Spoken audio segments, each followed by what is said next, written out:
समस्त को जय भीम। मो जितु जाकिस्का Bahujan Samaj party Raigarh district president. आज आमर रायगढ़ बीएसपी यूनिट तरफ आज गोटे प्रेस विवृत्ति माध्यम संदेश देवाई चाहे।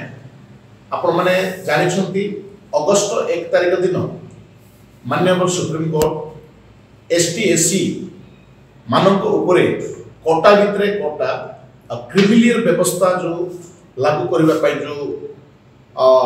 जो आईन पास कर बिना पार्लियामेंट बिल रे आ राष्ट्रपति को न पचार जो करा विरोध रे सारा भारत वर्ष रे संगठन माने भारत बंद पर डाकरा देछंती। आउ 21 अगस्त तारिख दिन से बंद डाकरा को आम से बंद पालन को आमर बहुजन समाज पार्टी तरफ आपको निर्देश दिया जाइछि।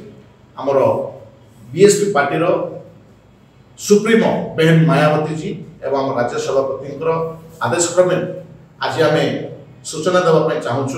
आमर रायगढ़ जिला बहुजन समाज पार्टी शाखा तरफ 21 तारिख में जाऊा भारत बंद आंदोलन को आम पूर्ण मात्रा रे आम समर्थन करूँ आउ शांतिपूर्ण भाव में करूँ आउ कौनसी आमर सरकार संपत्ति को नष्ट करिवार नहीं आउ श्रृंखलित भाव में पीसफुल भाव में आमर बंद को आम जोरदार आम सपोर्ट करूँ।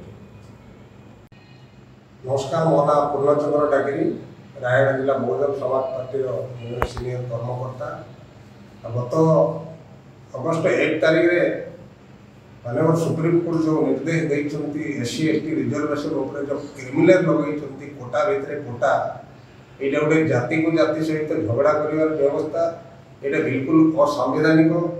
तेणु ऑल इंडिया शेड्यूल कास्ट और शेड्यूल ट्राइब फेडरेशन आपको विरोध कर 21 तारिख जो भारत बंद डाकरा देती रायगढ़ जिला बहुजन समाज पार्टी संपूर्ण समर्थन कर जिले में केमती आंदोलन तीव्र रु अति तीव्र हो जान बाहन चक अख सटर डाउन रही Bahujan Samaj party all India SC ST federation को समर्थन कर बंद पालन सहयोग कर।